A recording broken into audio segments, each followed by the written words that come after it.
On this episode of Big Movie Mouth Off, we've got Spies versus the Guys. Welcome back to another episode of Big Movie Mouth Off. I'm your host, Jimmy Martin. Welcome to the show. I'm back. You are I'm not going anywhere. No? Brooks Bird with TheRealPlace.com and BlogCritics.org. Nice. On this episode of Big Movie Mouth Off, we'll be reviewing Paul Feig's latest comedy, Spy. In the middle of the reviews, we have a special interview actually with the director and producer of Pixar's Inside Out coming out in a few weeks. But Pete Docter, that guy's amazing. If you don't know him, he's made me cry a few times. That's all you need to know. In Monsters, Inc. That's true. That's it, man. So be sure to check that out in the middle. But right now, we are going to be reviewing, HBO decided that, they need to revive an old show that had been canceled 4 years ago. It's Entourage. Yeah. The story is... The story? Well, there's a story, kind of. The four guys are back. If you saw the show, it's been 4 days since the finale. Actually, it was 9. Was it 9 days? They mentioned 9. 9 days, maybe. Either way, it's right after. Yeah. Nothing's really happened, and so... It never does. Well, here's the thing with Entourage. If you know the story, it's four guys. Vinny Chase, played by Four Adrian... best friends, based on Mark Wahlberg's life. Exactly. So he... It went on for like 5 seasons or something like that, and it followed their adventures and whatnot. But nothing ever really happened to them. They were too scared to have any kind of drama in this show, except for Johnny Drama, because that's Kevin Dillon. Lives up to his name. That's right. So the story is Vinny.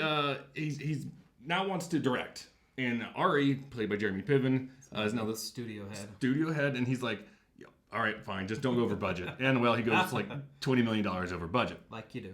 But apparently he's got something really special, or it could be total crap. He wants it to be perfect. Exactly. And so basically they have to get more money from these Texas oil men. That's played by Billy Bob Thornton and Haley Joel Osment. That's right. I see dead people, and now I'm old. And that's kind of the story. I mean, and then like Turtle wants to date Ronda Rousey, which was the more entertaining part of the movie. Sure. Well, I always think I was surprised by her. She's not bad, and she's also a beast. She's got some charm, and she'll kick your butt. Oh God, yeah. So, I mean, and again, really, that's kind of the story. And the way that I reviewed it when I was watching it the first time at the junket, the first thing that really went through my mind is because I watched the show. I was like, never have. Why do this? Because the show was kind of fun. By the time it was canceled, it needed to be canceled. I watched the first season with my friend, and that was about all I could take. Yeah, well, like the first couple seasons, seasons, the same thing over and over and over. Well, that is true. And then it's just about four bros hanging out and trying to get laid every day. Bros is the nice way we're going to say it on this show. Yeah, and this movie is essentially the exact same thing. They don't take any really daring challenges. They don't. It's just like watching an extended episode of Entourage. And I asked, actually, a friend of mine worked on the show. And I said, not to be rude or anything like that, but why? Why did they do this? Why? And she goes, oh, I know why. She goes, Entourage has a huge following in Europe. Good for them. That's why they did it. So they can have it. It'll get its money back. Overseas. But it's just, it's kind of hard to even describe it because essentially the way I describe it is if you haven't seen the show, you have no business in that theater. It is for fans only. Yeah. Literally. I have never seen a TV to movie adaptation that is so fan-centric. Well, I mean, you say TV to movie. I mean, it's not like they're doing the A-Team and leaving out Mr. T, It's literally, though, just an hour and a half extended movie. Yeah. I mean, I even think... They could have just done it as a special. Yeah, I mean... And also the reason... tie up some loose ends. I think they did it was like Sex and the City. Because Sex and the City made tons. But again, in the interviews that I had, they were like, we're not... HBO. Yeah, well, and we're like, we're not the juggernaut that is Sex and the City. So I think they were just like, maybe we can make some quick cash. Hammer this thing out. Apparently they want to do a trilogy. What? Good for you. Yeah, I have no idea what they would base it on. I don't know. I mean, like, the way this one kind of wrapped up, you're like, all right, fine, you're done. Probably the same way they felt after the show's finale. It's kind of like... Yeah. Okay. Yeah. I mean, that's it. I will say the best part and only reason really to watch that show is Jeremy Piven. That guy is hilarious. He's an amazing character. Oh, he's fantastic. He's hilarious. But like the four guys, you're kind of just like, everything's gonna be okay. It's Entourage, Again, it's kind of like you have to describe it, and maybe this is how you'll do it. If you're an Entourage fan, you're gonna love it. You will love it. At least appreciate it more than I could. Or anybody who just doesn't care about the show. Or anyone who just wanders in. Yeah. I mean, that's what... I saw a quote. I always look at quotes now on TV spots and whatnot. And someone actually had the gall to say, you don't have to see the show to enjoy the film. I'm like, that's the only thing Yeah, that right. you have to do. Because otherwise, you're going to be like, Only way you can enjoy this show. who are these 4 guys? Why, And no why do I one care? who didn't watch the show is going to go. Yeah. So You don't care. as an Entourage fan, at least not to the very end because I was done with it too. I'm at like a 2-star range. It's and if you're not an Entourage fan, I would say that you're probably gonna be like 0 because I don't know what's going on. Yeah.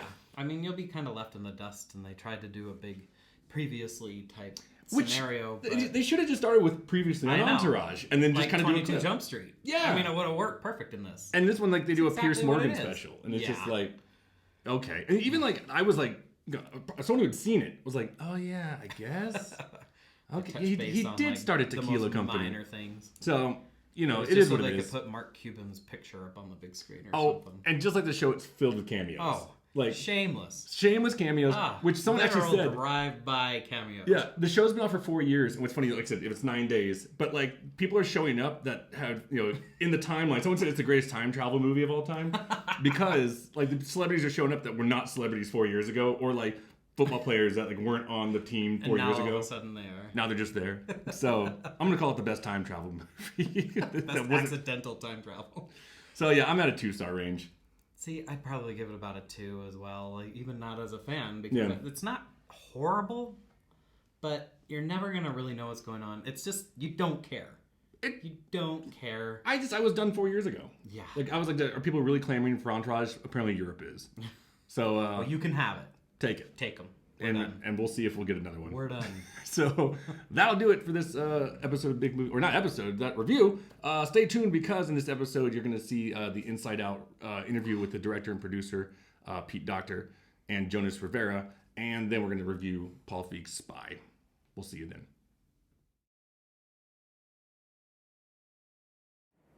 It's very nice to meet both of you. Thank you. Nice to meet you. I think this is probably one of the most complicated yet brilliant scripts Pixar has ever done. Thanks. How do you even begin to explain something like this? Well, the way I explain it is, it's a film about an 11-year-old girl, but she is more the setting, because inside her head we get to see anger, fear, sadness, disgust, and joy, all her emotions that drive her through her life and help her in any given situation. I read that there were actually more emotions that you guys were kind of tinkering with, maybe to put inside her head and whatnot. Yeah. Can you speak on any ones that you kind of really hoped had gotten in there that didn't make it, or? Well, there's great debate, it turns out. I mean, we did a lot of research, with scientists and neurologists and experts in the fields. And I mean, there's anywhere from over 30 emotions. Some say there's 2. Some say there's none. Yeah. And so we had this great field. I mean, we played with a lot. There's We had Schadenfreude, which is the Yeah. joy in other people's suffering. So and we gave him a German accent, like, "Oh, your pain, your screams of pain amuse me." Yeah, that's right. I thought that was funny, but we had ennui for a minute. ennui is like, I didn't care about anything.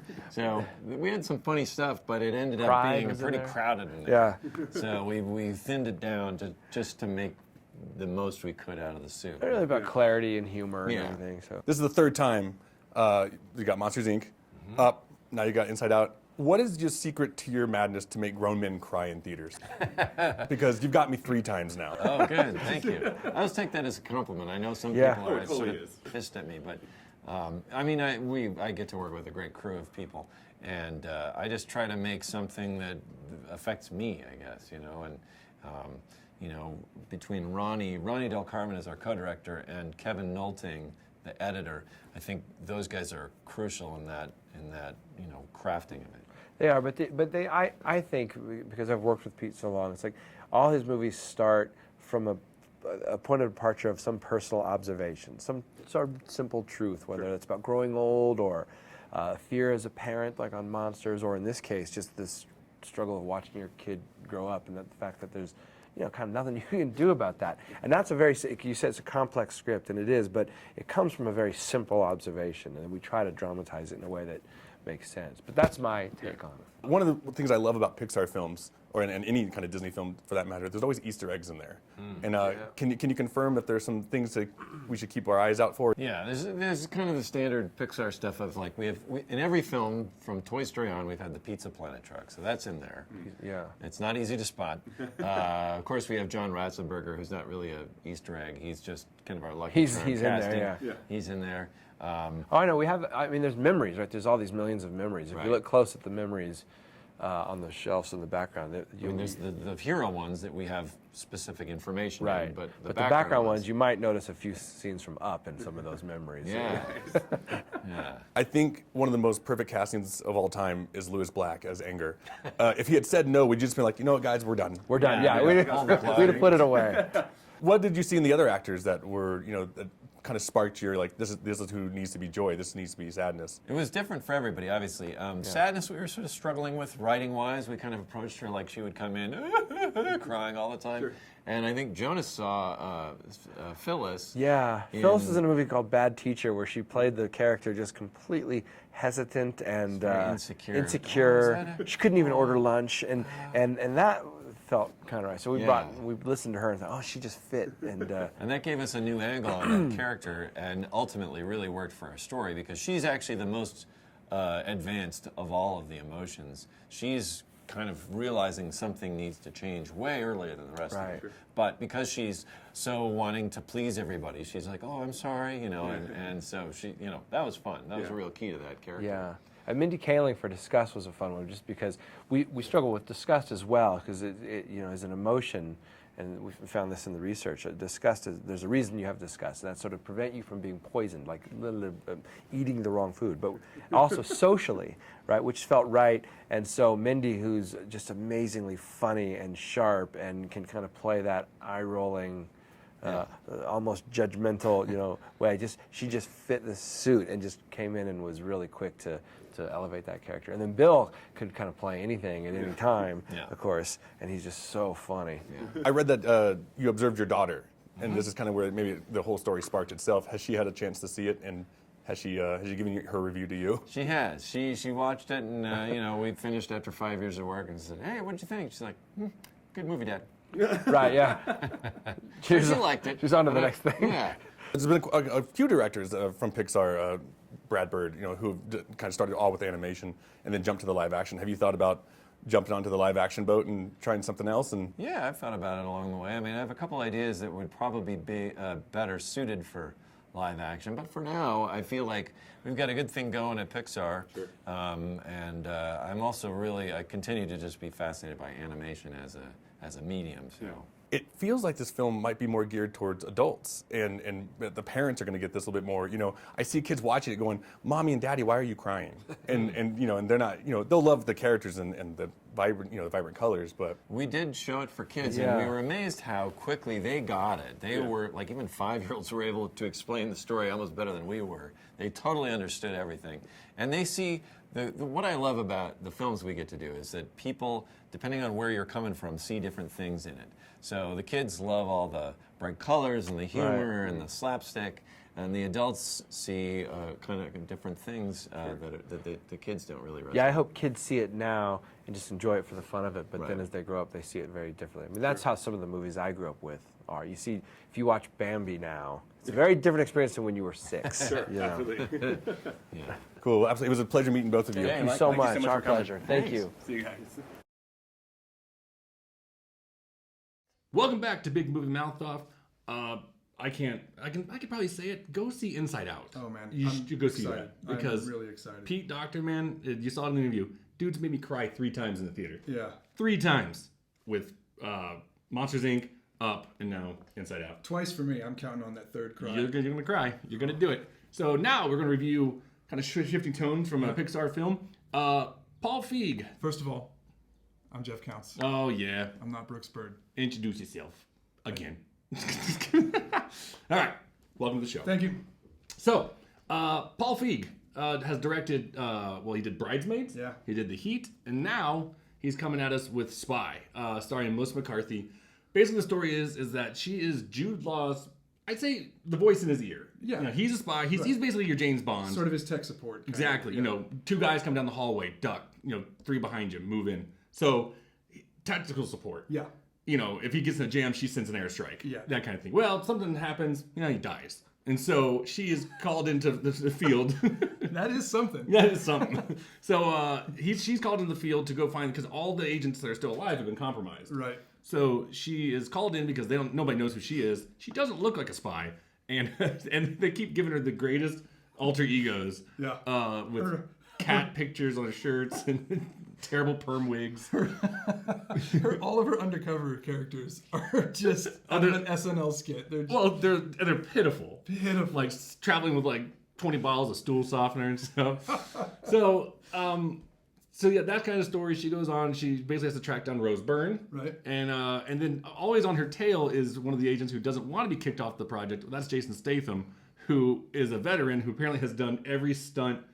Been shot 100 times. What do you say? Ripped his own arm off and reattached it with the other arm. He was telling a story about something that happened to him. He said, this arm fell completely off and it was reattached with this arm. So he's like a total Uber version of every character he's ever played. That he plays, exactly. It's brilliant. Actually. It's meta. Yeah. And that's kind of the story without ruining too much. My thing is, as much as I love Paul Feig, and every time Melissa McCarthy gets together with Paul Feig, I get really excited. What's funny is that I saw the TV spots for this, and I think you did too. Yeah. They looked awful. I was very nervous. It looked very I'm going to fall down, and I'm going to try to, do this and that, but it's going to be funny because I'm overweight. I'm just like... I'm going to try to slide across something and get stuck halfway. Exactly. And I'm just like, watch Bridesmaids, watch The Heat. She's so much better than that. Oh, man. And when I'd forgotten that who directed it, and when it came up as director Paul Feig, I got giddy. Yeah. I was like, now we're in for something. Okay. Yeah. We both expected it to be a dog. Yeah. But then there's issues that Paul Feig has with his other films and with this one. First of all, it's way too long. Yeah. I'm sorry. It's I think it's just over the 2 hour mark. Yeah. Needs to be 90 minutes. And there's so many spots where I'm like, you could have cut that out. Yeah. You could have cut that out. There's a few gratuitous things. There's a couple places where they're trying too hard. There's a lot of places where they're trying too hard. There's a part where, just where you're kind of going like, oh. Like I was laughing hysterically 30 seconds ago, and now I'm just kind of like, all right, I guess. I think the real misses for me were they did a couple of bathroom humor moments. Mm-hmm. They did a penis moment that was totally unnecessary. Her sidekick character, her friend at the agency, I've already forgotten the name. Yeah, Miranda Hart. Yeah. Not funny at all, even 1 minute. No. Not at all. And I also could have used a lot more star power on the bad guy, Bobby. What's his name? Rose Byrne's boyfriend. Oh yeah, I can't think his name, but I know what you're talking about. Yeah, I could have used a little more star power. Yeah. But in terms of the laughs, I mean, if the movie, like, you had one job, movie, make me laugh. It did it. Yeah, I mean, I laughed a ton. I haven't laughed that hard in a movie in a while. Yeah, I mean, I was expecting to we were dreading walking to that theater. Totally dreading it. And I was just like, and then there's a great gag where basically it's like 2 minutes in the movie, and Jude Law's got a gun to this guy's head. Says, you got 10 seconds or I'm going to kill you. And he's like, no, you're not, because I'm the only person who knows what a bomb is. And he's right. Yeah. And then he proceeds to sneeze and blow his head off. So, and I was on the ground. Definitely. You knew laughing. That's when we both sort of sat back in our seats and thought, okay. Maybe this isn't going to be a bad ride. Because they cut right away to her talking into his ears, and their banter was good. There's great physical, fight scenes in it. Definitely. And watching Jason Statham just be a complete idiot. Complete moron. Like the most moronic gorilla version of himself. Yeah. It's really funny. It was way better than I thought it'd be. Yeah. Again, there's quite a few problems with it. It's not perfect, but anytime that I ever see Paul Feig and Melissa McCarthy's name on a poster, I'm going to get excited. He gets the best out of her. He does. He really does. Because, he keeps her on point. People, and it sounds really crappy, but I think people, obviously look at her. Yeah, you're not your typical Hollywood actress. You are overweight. So let's just play on that, And I just feel bad for her because I'm like, she knows. I'm better than that. It's but totally unnecessary. It's Hollywood. And it sucks. And they only did that once when a lot of people commented about like Rose Byrne kept saying that terrible dress you're wearing, Mm-hmm. but she never commented on how she looked physically. But she did once try to slide across the hood of the car and got kind of stuck and fell off. And I was like, "See, I told you." Well, that's because That's idiot just America is going to go. Ooh, Yeah, where I'm sitting waiting for the next scene because best part about this film, and I know it's the case. Improvisation. Oh man! I guarantee you, there's certain scenes where they did like 30 takes, and she's funny as hell throughout it. And I'll say this: it's rated R. It is filthy as all. Totally filthy. Do not bring your kids. There's this whole sequence where she's got pink eye and Allison Janney's like riffing on "Get away from me with your elementary school disease." There's some great lines in this. Some really good stuff. Much better than anticipated. I'm at the 3-star range. Me too. 3 stars, no doubt. Yeah. So I say go check it out. You know, like I said, you're gonna. You will laugh. You will. There's no way you won't, and unless you have no heart, Right? And no soul. And you're soulless and dead inside. And no funny bone. All right, that'll do it for this episode of Big Movie Mouth Off. Go see Spy. Go see Inside Out when that comes out, and be sure to go see Entourage if you're an Entourage fan, or sit at home and do not, because it's not gonna be worth it. No. You're not gonna do it. Okay, that'll be it, and we'll see you next time.